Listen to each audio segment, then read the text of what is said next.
রোজ সকালের মতো আজও উপস্থিত হয়েছি উন্নত কৃষি প্রযুক্তির বার্তা নিয়ে।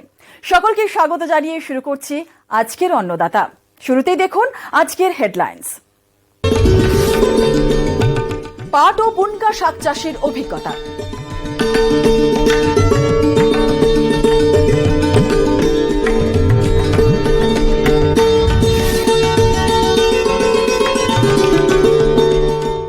কেঁচো সার তৈরির প্রযুক্তি।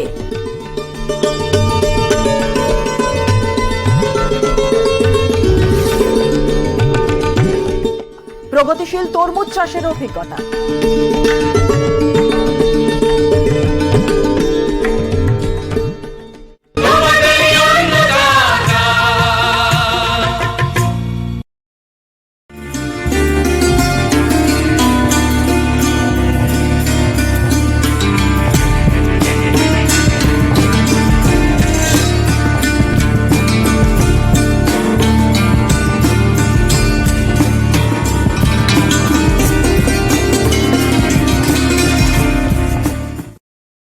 বাজারে শাক জাতীয় সবজির চাহিদা সারা বছরই থাকে। কলমি শাক, পালং শাক, লাউ শাকের পাশাপাশি পাট শাক বা পুনকা শাকেরও কিন্তু ভালো বাজার দর।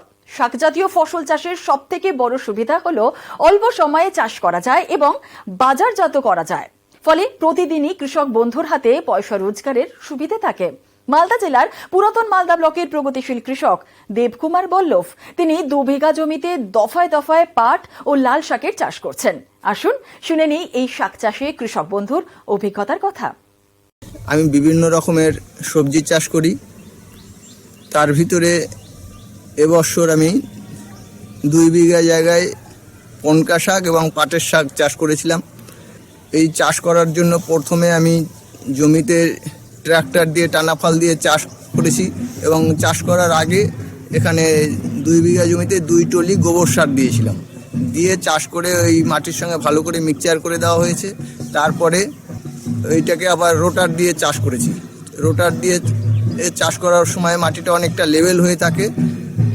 এই লেভেল থাকার পরে কি করেছি, ওর উপরে পুনকার বিছন এবং আলাদা করে পাটের বিছন ছড়িয়ে দিয়ে সেখানে মই দেওয়া হয়েছে।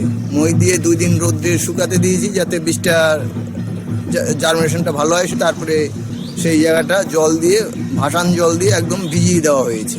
ভিজিয়ে দেওয়ার 3-4 দিনের মাথায় দেখা গেছে যে সব অঙ্কুরোদ্গম হয়ে গেছে এবং গাছ বেরিয়ে গেছে। গাছ বেরিয়ে যাওয়ার পরে যখন 8 থেকে 10 দিন বয়স হয়েছে তখন 2-1টা পোকা দেখা গিয়েছিল। তখন নিম তেল দিয়ে সেটাকে স্প্রে করে দেওয়া হয়েছে এবং নিম তেলের সঙ্গে একটা ভিটামিন দেওয়া হয়েছিল যে গাছটা গ্রোথটা ভালো থাকে সেই জন্য। তারপরে 2-1 দিনের মাথায় ওখানে বিঘা প্রতি 10 কেজি করে নাইট্রোজেন ইউরিয়া সার সেটা ছড়িয়ে দেওয়া হয়েছে। ছড়িয়ে দেওয়ার পরে আরও 10 দিন বাদে যখন 20 থেকে 22 দিন হয়েছে তখন শাক বড় হয়ে গেছে এবং তোলার মতন হয়ে গেছে। তখন সেই শাক তুলে মার্কেটজাত করা হয়েছে। এই শাকটা সারা বছরই হয়। এই শাকটা তেমনি এর মার্কেটে প্রচুর ডিমান্ড থাকে। এই ডিমান্ড থাকার জন্য এটা প্রত্যেক বছরই আমি চাষ করি। এবছরও 1.5 বিঘা পুনকা শাক এবং 10 কাঠা পাটের শাক করা হয়েছিল। তো এই 1.5 বিঘা জায়গায় আমার পুনকা শাক প্রায় 20 কুইন্টাল পুনকা শাক বিক্রি হয়েছে এবং 10 কাঠা জায়গা পাটের শাক ছিল, সেটাও 6 থেকে 7 কুইন্টাল মতন হয়েছিল এবং দাম ভালো ছিল। এবছর এই টোটালটায় মোটামুটি প্রায় 50,000 টাকা বিক্রি হয়েছে। এটা খরচ হয়েছিল 10 থেকে 12,000 টাকা মতন খরচ হয়েছিল। অল্প দিনেই এটার বেশ ভালো অ্যামাউন্ট একটা লাভ পাওয়া গিয়েছিল। এই জন্যই এবং প্রত্যেক বছরই এটা এই কারণেই আমি চাষ করি। এটা খুব ভালো মার্কেটে চাহিদা থাকার জন্য প্রত্যেক বছরই আমি এটার চাষ করি। এখন যে সিজন, এই সিজনে লাগানোর থেকে 20 থেকে 22 দিনের মধ্যেই হয়ে যায়। আর যখন একটু বেশি ঠান্ডা থাকে তখন এর দিনটা একটু বেশি লাগে, তখন প্রায় 1 মাস লেগে যায়। এই সিজনে এর গ্রোথটাও বেশি থাকে, তাড়াতাড়ি হয়ে যায়। আমি এই সিজনটাই বেশি করি। ঠান্ডাটা যখন একটু পার হয়ে যায় তারপরে এই পুনকার চাষটা করি, তাতে খুব তাড়াতাড়ি বেড়ে যায় এবং খুব তাড়াতাড়ি মার্কেটজাত করা যায়। এই জমিটাতে আমি এর আগে কপি লাগিয়েছিলাম। কপি লাগানোর পরে আবার আমি ঝিঙে, কুমড়ো এইসব লাগাবো মনে স্থির করে রেখেছি। তো দেখলাম যে 1 মাস হাতে সময় ছিল, আর এই ফসলটাও হয়েছে খুব শর্ট টাইমের ফসল।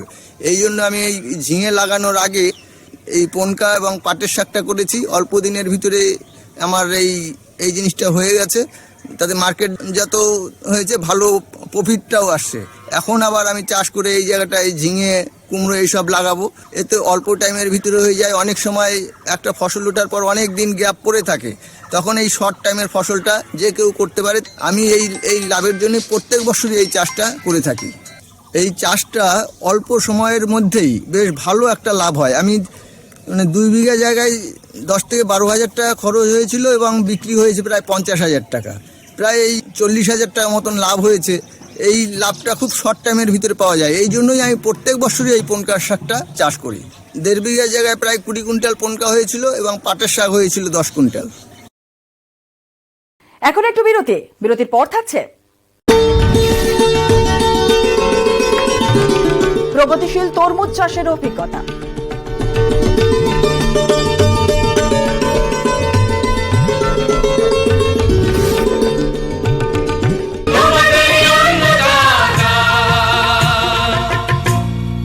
নিউজ ফ্ল্যাশ নিবেদন করছে Sparkle lime and orange dishwash.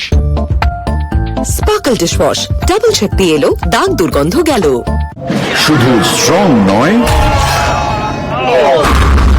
Maithon strong, Maithon still নির্মাণের মানদণ্ড। তদন্তের নামে অভিষেক বন্দ্যোপাধ্যায়কে হেনস্থার অভিযোগ। বারংবার ইডি সিবিআই তদন্তের নামে হেনস্থা করছে। এই অভিযোগে বসিরহাটে বিক্ষোভ, বোটঘাট এলাকায় তৃণমূলের প্রতিবাদ সভা। এবার আচার্যের বিরুদ্ধে মানহানির মামলার হুঁশিয়ারি। ভিডিও বার্তায় প্রাক্তন উপাচার্যদের বিরুদ্ধে অভিযোগ করেন রাজ্যপাল। পাল্টা মানহানির মামলা, আচার্যকে আইনি নোটিশ প্রাক্তন উপাচার্যদের। জগন্নাথ পুলিশ সুপারের গাড়ি টানছেন সিভিক পুলিশ। কামনাশী সেনের ফেয়ারওয়েলের বিরল ছবি টুইট করে খোঁচা বিরোধী দলনেতা শুভেন্দু অধিকারীর। পঞ্চায়েতে ভোট লুট করে তৃণমূলকে সাহায্য, এবার হুগলিতে গিয়ে সাম্রাজ্য বিস্তার এসপির। কটাক্ষ বিরোধী দলনেতার। ফের শুট আউট আসানসোলে সালানপুরে শুট আউট। পেট্রোল পাম্পে স্কুটার নিয়ে চড়া হয় 3 যুবক। তেল নেওয়ার পরে আগ্নেয়াস্ত্র বের করে দুষ্কৃতীরা। গুলি লক্ষ্যভ্রষ্ট হওয়ায় কোন রকমে পালিয়ে বাঁচেন পেট্রোল পাম্পের কর্মীরা। স্কুটারে পালানোর সময় ফের গুলি দুষ্কৃতীদের খোঁজে বিভিন্ন জায়গায় তল্লাশি। মালদার নামী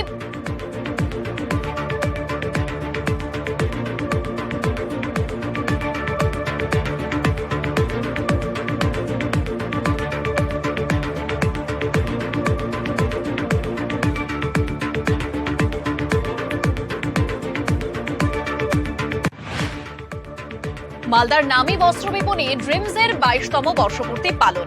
কেক কেটে সংস্থার জন্মদিন পালন। উপস্থিত ছিলেন সংস্থার কর্ণধার দেবাশিস কুণ্ডু সহ ড্রিমস পরিবারের সদস্যরা। বর্ষপূর্তি উপলক্ষে কেনাকাটার উপর বিশেষ ছাড়ের ব্যবস্থা। সকাল থেকেই ক্রেতাদের ভিড়।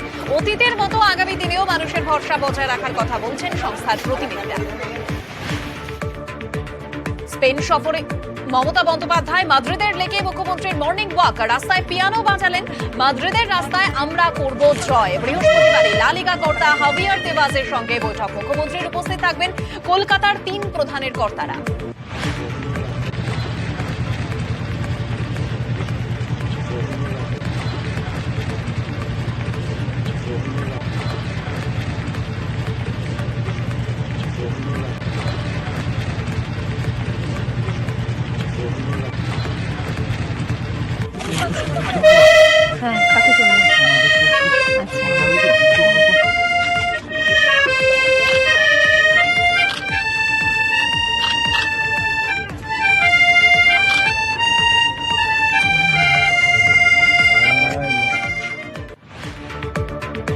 ঝালদা পুরসভার ভাইস চেয়ারম্যান পদ থেকে ইস্তফা পূর্ণিমা খাতুর। আগে ঝালদা পুরসভা হাতছাড়া হয় কংগ্রেসের 3 এবং নির্দলের 2 কাউন্সিলর।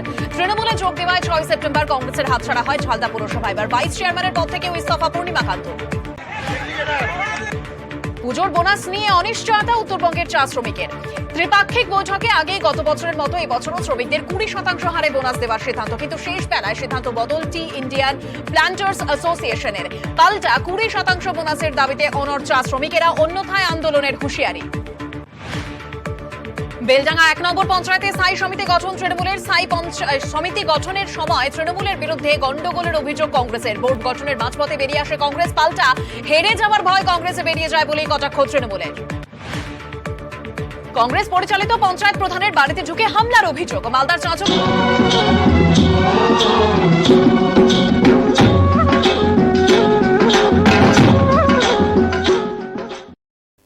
বিরতির পর ফিরে এলাম এই অনুষ্ঠানে। বিভিন্ন হাইব্রিডের কল্যাণে গরমকালে ছাড়াও বছরের অন্যান্য সময়েও প্রগতিশীল চাষিরা তরমুজ চাষ করে থাকেন। নদিয়া জেলার চাকদা ব্লকের প্রগতিশীল চাষী জামির মণ্ডল 1 বিঘা জমিতে হাইব্রিড তরমুজ চাষ করেছিলেন। স্বল্প মেয়াদী এই ফল চাষ বেশ লাভজনক বলেই তিনি মনে করেন। আর একই সঙ্গে তিনি তরমুজ চাষে তার অবলম্বন করা প্রযুক্তির বিষয়েও জানালেন। ট্রাক্টর দিয়ে জমিটা প্রথমে চষে নিতে হয়, একটা চাষ দিয়ে ফেলে রাখলে জমিটা হাওয়া বাতাস খেললে ভালো হয়। তারপরে 4 থেকে 5 দিন পরে জমিটা আবার দ্বিতীয়বার আবার চাষ দিয়ে নেব। চাষ দেওয়ার পরে সেই দিনই হয়তো জমিটা রেডি করার জন্য প্রস্তুত হয়ে যাব। আমরা প্রস্তুত হওয়ার আগে আমরা সার, কীটনাশক, কোনো ফোরেট জাতীয় জিনিস যাতে দানাটা নষ্ট না করে দেয় সেটাকে নিয়ে এসে যেখানতে মার্জিনটা ফেলবো, যে পলিথিনটা সিস্টেম হয়েছে আটাতের যে তরমুজ চাষের যে পদ্ধতিটা আছে, প্রথমে ওই জড়ি টানাটার ঠিক উপর দিয়ে আমরা সারটা ছড়িয়ে দেব, দিয়ে মাটিটা টেনে দিয়ে পলিথিনটা পেতে দিতে হবে, যে ভাটির যেভাবে সিস্টেমে তৈরি হচ্ছে। তারপরে আমরা মার্জিনটা পাতার পর 2 দিন পরে আমরা জল দিয়ে ছেঁচে দেবো। এটাকে জল দিয়ে ছেঁচার 2 দিন পরে, প্রথম দিন সেচলে হবে না, তারপরে আবার আরেকটা সেচ দিতে হবে যাতে তলার মাটিটা ভালোভাবে রসে যায়। 2 দিন পরে আবার আমরা খোপ খুঁড়ে পলিথিনটা কোনো খুঁড়ে কেটে দিয়ে ওর মধ্যে 2 পিস করে দানা দেব। কিন্তু বিঘা প্রতিতে 100 গ্রাম করে দানা লাগে। এটা 3 থেকে 4 দিনের পরে দানাটা বসানোর 3 থেকে 4 দিন পর চারাটা আস্তে আস্তে দেখা যাবে। চারা ওঠার পরে চারা যখন একটু বড় হবে তারপরে একটু ঘন সেচ দিতে হবে, তা না হলে চারাটা শুকিয়ে মারা যাবে। এবার চারাটা কিছুটা একটু বড় হলে 6 ইঞ্চি চারাটা হলে তারপরে ডুগা ভাব দেখা যাবে, যে ওই চারা থেকে একটা ডুগা ছাড়ছে।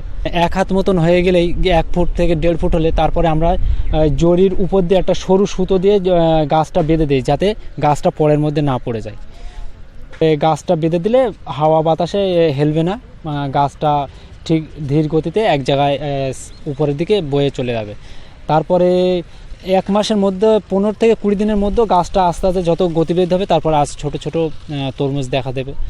দেখা দেওয়ার পরে তারপরে গাছটা বড় হওয়ার সঙ্গে সঙ্গে আমরা জল সেচের সঙ্গে সঙ্গে কিছু কিছু সার দেওয়ার ব্যবস্থা করব। পরিমাণ বিঘায় তোমার 40 কিলো তবু সার দিতে হবে। এটা দানা সার 10-26, 14-35 দিলে ভালো হয়। ইউরিয়াটা চলে না তেমন।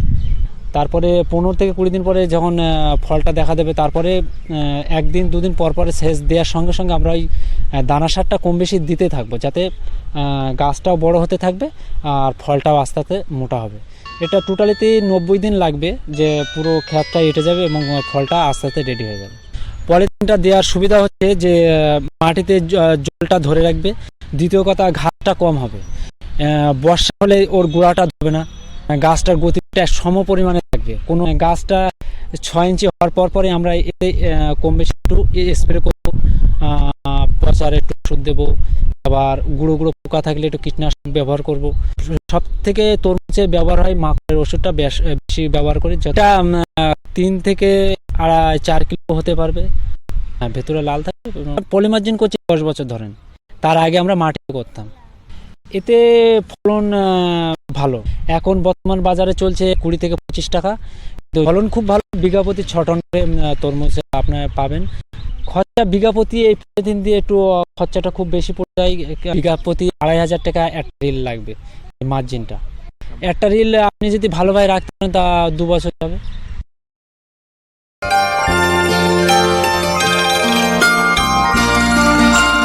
এবারে দেখুন অন্নদাতা হেল্পলাইন।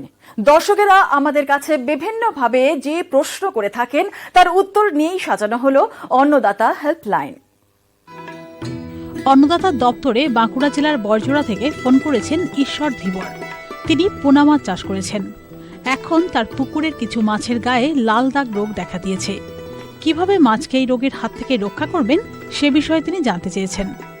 ঈশ্বরবাবু, আপনার এই প্রশ্নের উত্তরে আপনাকে অন্নদাতার কৃষি বিশেষজ্ঞের পরামর্শ জানাচ্ছি। মাছ যেসব রোগের দ্বারা আক্রান্ত হয় তার মধ্যে মাছের গায়ে লাল দাগ রোগ একটি। এই লাল দাগ রোগটি ইদানিংকালে বেশ কিছু জায়গায় দেখা যাচ্ছে। এই রোগের জন্য মূলত জলজ পরিবেশ যেমন দায়ী, সেই সঙ্গে মাছের সঠিক যত্ন ও পরিচর্যা না করাও একটা প্রধান কারণ। রোগের লক্ষণ হিসাবে প্রথম দিকে মাছের দেহে পেটের দিকে প্রধানত লাল দাগ দেখা যায় এবং আঁশগুলো কখনো আলগা হয়ে যায়, কখনো আবার ঝরে পড়ে। ফলস্বরূপ মাছ দুর্বল হয়ে যায় এবং একসময় মাছ মারা যায়, যে কারণে চাষিকে ক্ষতির বোঝা বইতে হয়। রোগের প্রতিকারে একেবারে প্রথম থেকেই সুসংহত নিয়ন্ত্রণ ব্যবস্থা অবলম্বন করতে হবে। গ্রীষ্মের সময় পুকুরের জল শুকিয়ে গেলে পরিমাণ মতো সার, চুন ইত্যাদি প্রয়োগ করে পুকুরকে মাছ চাষের উপযোগী করে তুলতে হবে। আবার যে পুকুরে জল আছে সেখানে মহুয়া খোল দিয়ে পুরনো আমাছাপ মেরে ফেলতে হবে। বিশ্বস্ত হ্যাচারি থেকে মাছের চারা সংগ্রহ করতে হবে। পুকুরে জলের পিএইচ পরীক্ষা করতে হবে। প্রতি বিঘা জলাশয়ে মোট 1500টি মাছ ছাড়তে হবে। তবে মাছ ছাড়ার পূর্বে পটাশিয়াম পারম্যাঙ্গানেটের দ্রবণে তা শোধন করা উচিত। প্রত্যহ একটা নির্দিষ্ট জায়গায় নির্দিষ্ট সময়ে মোট মাছের ওজনের 3% হারে পরিপূরক খাদ্য দিতে হবে। পুকুরে শ্যাওলা কিংবা অন্যান্য জলজ আগাছা থাকলে তা ঘন জাল টেনে তুলে ফেলতে হবে। এছাড়াও পুকুরের জল যাতে বাইরে যেতে না পারে এবং বাইরের জল যাতে ভেতরে প্রবেশ করতে না পারে তার ব্যবস্থা করা দরকার। পুকুরে জলের পরিমাণ ঠিক রাখতে হবে। তাছাড়া বাজারে চলতি ব্লেসান নামক যে ওষুধটি পাওয়া যায় সেটা প্রয়োগ করতে হবে। বিঘা প্রতি 30 কেজি চুন প্রয়োগ করতে হবে। না হলে চুনের বদলে প্রতি বিঘায় 10 কেজি ব্লিচিং পাউডার একেবারে প্রয়োগ না করে 2 থেকে 3 কেজি করে একাধিকবারে প্রয়োগ করা যেতে পারে। এছাড়াও বিঘা প্রতি 15 কেজি লবণ জলে গুলে ছড়াতে হবে এবং 100 গ্রাম পটাশিয়াম পারম্যাঙ্গানেট প্রতি বিঘায় প্রয়োগ করা যেতে পারে। এছাড়াও জলের অ্যামোনিয়া কমানোর জন্য বাইরে থেকে বিশুদ্ধ জল পুকুরে প্রবেশ করানো দরকার। এই সব ব্যবস্থা অবলম্বনের দ্বারা পুকুরের পরিবেশ ঠিক রেখে মাছকে লাল দাগ রোগের হাত থেকে যেমন রক্ষা করা সম্ভব তেমনই পাওয়া যাবে উচ্চ ফলন। এখন আবার বিরতির পর থাকছে কেঁচো সার তৈরির প্রযুক্তি।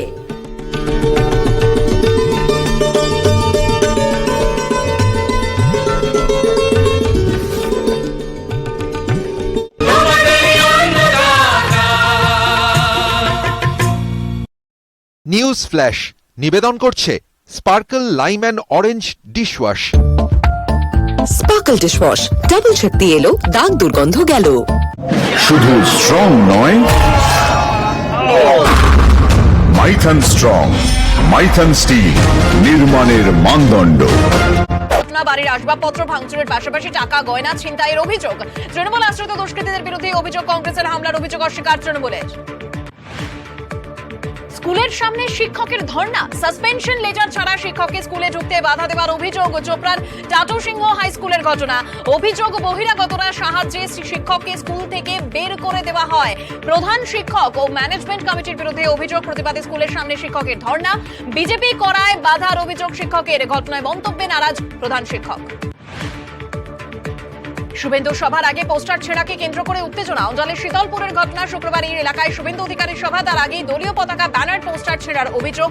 শাসক দলের বিরুদ্ধে অভিযোগ বিজেপির, অভিযোগ অস্বীকার তৃণমূলের। ব্যক্তিগত কুৎসা থেকে শুরু করে এদের রাজনৈতিক হচ্ছে খুনাখুনি, রক্তাক্ত, ধর্ষণ, এইসবের রাজনীতি। এই পতাকা ছেড়ে দেওয়া, ভোট না দিতে দেওয়া মানুষকে, এর মানেই তো তৃণমূল কংগ্রেস। এত দুঃসময় আসেনি যে বিজেপির পোস্টার এবং বিজেপির ঝান্ডা খুলে মানুষের সমর্থন নিতে। নাকাশিপাড়ায় গুলিকাণ্ডে গ্রেফতার তৃণমূল পঞ্চায়েত সদস্যের স্বামী সহ 5। ধৃতদের মধ্যে জাহিদুল শেখ হরনগর পঞ্চায়েতের তৃণমূল সদস্যের স্বামী। বাকি 4 জন তৃণমূল কর্মী বলে পরিচিত। খাস জমির দখল ঘিরে তৃণমূলের 2 গোষ্ঠীর সংঘর্ষ। জাহিদুল শেখের নেতৃত্বে ধারালো অস্ত্র, আগ্নেয়াস্ত্র নিয়ে হামলার অভিযোগ। গুলিবিদ্ধ 2, আহত 8। দাসপুরে স্কুল ছাত্রের মৃত্যুতে উত্তেজনা। স্কুল লাগোয়া পুকুরে তলিয়ে মৃত্যু 6ষ্ঠ শ্রেণীর পড়ুয়ার। স্কুলে দেহ রেখে বিক্ষোভ ছাত্রের পরিবারের। শিক্ষকদের স্কুলে আটকে রেখে মারধরের অভিযোগ।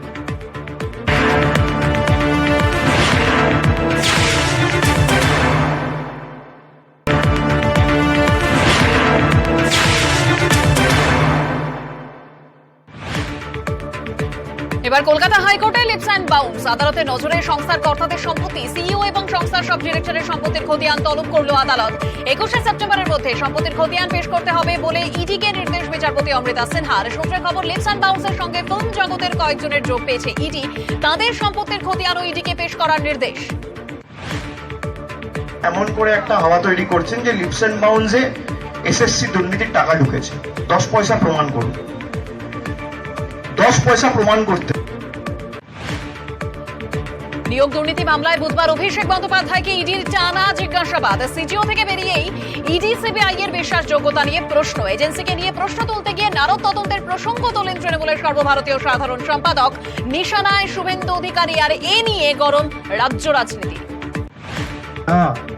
আমি বলছি যারা ইনভলভড, এফআইআর নেম অ্যাকিউজড, যারা, সে তৃণমূল হোক বিজেপি হোক, তাদের সবার শাস্তি হোক শুভেন্দু অধিকারীকে দিয়ে শুরু করা হোক। অভিষেক বন্দ্যোপাধ্যায় চাইছেন যারা পুরনো তৃণমূল কংগ্রেস আছে তারা আস্তে আস্তে অস্তাচলে চলে যাক। বিরোধী দলনেতা, সম্মানীয় বিরোধী দলনেতা, তিনি তার টার্গেট। শুভেন্দু অধিকারীকে তোলা উচিত, ডাকা উচিত। আমাদের তো সিবিআই ডেকেছিল, ইডিও ডেকেছিল, আমরা জবাব দিয়ে এসেছি। তো 5-6 বছরের ব্যাপার হয়েছে, সুতরাং সেটা শুভেন্দুর ক্ষেত্রে হবে না কেন? এটাই তো শুভেন্দু অধিকারীকে টাইটে রাখার চেষ্টা করছে হয়তো বিজেপি। নারদা কান্দে শুভেন্দু অধিকারীর নাম আছে, ওকে টাইটে রাখছে, বেশি কথা বলে ফেলছে, মাঝে মাঝে বিপ্লবী আনা করছে, তো ওর উপরে একটা দাবাও রেখে দিচ্ছে। আমাদের ভিতরে খেলা বুঝবে না তুমি, চুপ। তদন্তের নামে অভিষেক বন্দ্যোপাধ্যায়কে হেনস্থার অভিযোগ। বারংবার ইডি সিবিআই তদন্তের নামে হেনস্থা করছে, এই অভিযোগে বসিরহাটে বিক্ষোভ। বোটঘাট এলাকায় তৃণমূলের প্রতিবাদ সভা। এবার আচার্যের বিরুদ্ধে মানহানির মামলার হুঁশিয়ার।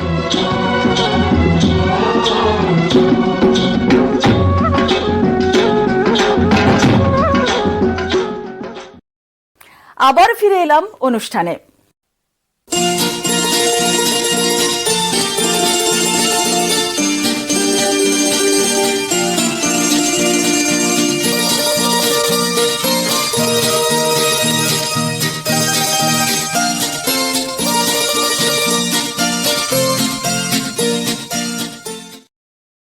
উন্নত মানের একটি জৈব সার হলো কেঁচো সার বা ভার্মি কম্পোস্ট। এখন এই জৈব সার তৈরির কাঠামো গড়ে তোলার জন্য সরকারি প্রকল্পে আর্থিক সহায়তা করা হচ্ছে। মালদা জেলার পুরাতন মালদা ব্লকের কৃষক তারিকুল ইসলাম, তিনি এই জৈব সার তৈরির অভিজ্ঞতার কথাই আমাদের জানালেন। আমি লকডাউনের সময় টোটো চালাতাম। লকডাউনের সময় তখন আমি বসেছিলাম, কাজ কাম কিছু ছিল না। তখন আমি ভাবলাম কি এই কেঁচো সারটা মানে আমার কাকু বুদ্ধি দিল, তুমি করলে লাভবান হওয়া। আমি তখন 4টা সিমেন্টের ঋণ দিয়ে চালু করলাম। চালু করে দেখছি 3-4 মাস পর হচ্ছে, ভালো হচ্ছে, কোয়ালিটি সব বিক্রি হচ্ছে। এদিকে গ্রামে আশেপাশে টাউনে দোকানে সব নিতে লাগলো। তখন হর্টিকালচার অফিস থেকে তখন আমাকে ভার্মি বেড দিল 6টা। পলিথিনের টেন্ট তৈরি, মানে লম্বা হচ্ছে 12 ফিট, চওড়া হচ্ছে 4 ফিট, উচ্চতা 2 ফিট। তো এটা চৌবাচ্চার ঠিক মানে খুঁটি পুঁতে চৌবাচ্চার ঠিন করে গাড়ানো যায়, মাটিতে লাগানো যায়, যেখানে ইচ্ছা সেখানে নিয়ে যায় লাগানো যাবে। এটা খুব ভালো, এটাতে খুব ভার্মিটা বেশি হচ্ছে। হর্টিকালচার থেকে ভার্মি বেড যেটা পেয়েছি 6টা, আমি জমিতে আমার এই জায়গাটা ফাঁকা ছিল, এই জায়গাটাতে 6টাই বেড লাগালছি সুন্দর করে। প্রথমে তোমার গোবরকে অন্য জায়গাতে রেখে পচালাম। 15 দিন পর তখনকার গোবরটা করলাম, কচুরি, কলা গাছ, সবুজ লতা পাতা কেটে কুচি কুচি করে 1 ইঞ্চি 3 ইঞ্চি করে লেয়ার দিলাম একটা। তারপরে গোবর দিলাম 3-4 ইঞ্চি লেয়ার। তারপরে ফের সব সবুজ লতা পাতা সব দিয়ে তারপরে 3-4টা লেয়ার করে তারপরে কেঁচো ছেড়ে দিয়ে চটের বস্তা দিয়ে তখনকার ঢেকে দিলাম। দিয়ে তখন 15 দিন 20 দিন পর তখনকার সারটা একসাথে ধীরে ধীরে হতে থাকে। ওপর আস্তে আস্তে করে কেঁচোটা এরকম ভাইবে সেলে ঠিন করে হাত দিয়ে করলে কিনা তারপরে তখন কেঁচোটা নিচে চলে যায়, তখন আস্তে আস্তে ওপর উঠে নি। ফের কিছুদিন পর হয় তো ওই ভেঙে উঠতে হয়ে যায়। তো ফের নতুন করে এক সাইডে রেখে দিই, তারপরে ফের এক সাইড থেকে গোবর লাগিয়ে দিই, কচুরি যে ভেঙে লাগাই ওই ভেঙে লাগিয়ে দিই। এগুলো বাইরের কেঁচো, বাইরের কেঁচোতে ভার্মি কম্পোস্ট হয়। কেঁচোটা মানে 3 মাস 4 মাস পর পর ডিম পাড়তে থাকে। একটা ডিম থেকে অনেকগুলোই হয়, মানে কেঁচো ডাবল হয়ে যায় বাচ্চা দিয়ে দিয়ে। কেঁচোটা ছাড়ার পরে চেক করে দেখতে হয় কি পানি কখন লাগবে না। পানি যখন লাগবে আমরা বুঝতে পারি। পানিটা তোমার আমার একটা ডাব্বা আছে, ওই ছাঁকনি দিয়ে ছিটিয়ে দিতে হয়। যখন দেখি কেঁচোটা খেয়ে গোবরটা খেয়ে যখন পটি করে দেয় যে ভুরভুরা হয়ে যাবে তখনকার হয়ে গেছে ভার্মি কম্পোস্ট, তখন ওপর থেকে উঠিনি। তারপরে তোমার নিয়ে এসে ওই এক জায়গায় করে ওখানে নেট করে নিই, মানে চালনা দিয়ে চেলে নিই, চেলে নেওয়ার পরে ফ্রেশ হয়ে যায়। তার বাদে তখনকার প্যাকেট করি, তোমার যে পাইকারি নিয়ে খুচরো দিয়ে গ্রামও নেয়, তোমার সব জায়গায় যেখানে যেখানে অর্ডার হয় আমি দিয়ে আসি। এখন বিক্রিটা ভালোই হচ্ছে আমার, আর বেডটা বড় করেছি, স্যারেরা দিয়েছে বেড, এখন ব্যবসাটা ভালোই চলছে। আর আগামী দিনে মনে করছি কি আরও বড় করব। আমার একটা বেডে ভার্মি বেডে তোমার 1500 টাকা খরচা হয়, একটা বেডে তোমার 3 কুইন্টাল সার বেরায় আমার 20 দিন 15 দিন, মানে কেঁচো আমি যেটা বেডে বেশি দিই ওটাতে আমার 15 দিনে হয়ে যায়, যেটাতে বেডে কম থাকে কেঁচো ওটাতে 20 দিনও লাগে, 1 মাসও লাগে। তো ওইটা থেকে 3 কুইন্টাল সার পাওয়া যায়। তার মধ্যে বিক্রি হয় তোমার আমার 3000-4000 টাকার বিক্রি হয়, তোমার 2000-3000 টাকা লাভ হয় একটা বেডে। এবার আমার 6টা বেড আছে, 6টা বেডে তখন আমার দেখছি লাভজনক, এটা ভালো কোয়ালিটি হচ্ছে, ওই জন্য আমার চাহিদাটা বেশি, ওই জন্য আমার বিক্রিটা বেশি হচ্ছে। এখন আরও মনে করেছি বেড অফিসের সঙ্গে যোগাযোগ করেছে, বলেছে কি চৌবাচ্চাও করে দিবে, সিমেন্টেরও করে দিবে, আর এই বেডটাও খুব ভালো, মানে চৌবাচ্চার করতে গিয়ে বেডটাই বেশি ভালো। আমি ছেড়েছিলাম একটা বেডে তোমার 6 কিলো করে, ওইটা টাইম লেগেছিল প্রথমে অনেক দিন, তোমার 40 দিন লেগে গেছিলো। তারপরে যখন একটা বেডে যখন 8 কিলো ছাড়লাম 10 কিলো ছাড়লাম, তখনকার 20 দিন 15 দিনে তখনকার সারটা তাড়াতাড়ি হতে লাগলো। চাহিদা আছে ভালো বাজারে, পাইকারি তোমার 12 টাকা 10 টাকা, মানে যে যেরকম নেয়, কিন্তু কোয়ালিটির আমার ভালো, ওই জন্য আমার রেটটা বেশি। এমনি বাজারে তোমার 8 টাকা 7 টাকা 6 টাকা এরকম সব যে যেরকম পারছে বেচে দিয়েছে, কিন্তু আমার কোয়ালিটিটা ভালো, ওই জন্য 10 টাকা 12 টাকা করে আমি বিক্রি করি। এটাতে লাভজনক ব্যবসা, আর এটাতে বিষমুক্ত খাবার জমিতে দিলে এটা মানে অন্য রাসায়নিক সার কম দিতে হবে। এই অনুষ্ঠানটি আপনাদের কেমন লাগছে? আপনারা আর কি কি দেখতে চান অন্নদাতা অনুষ্ঠানে? জানিয়ে চিঠি লিখুন। আমাদের ঠিকানা অন্নদাতা, News 18 Bangla, Godrej Waterside, tower 1, Salt Lake, sector 5, Kolkata 91। অনুষ্ঠানটি আজকের মতো এখানেই শেষ করছি। আবার দেখা হবে কাল সকালে। নমস্কার।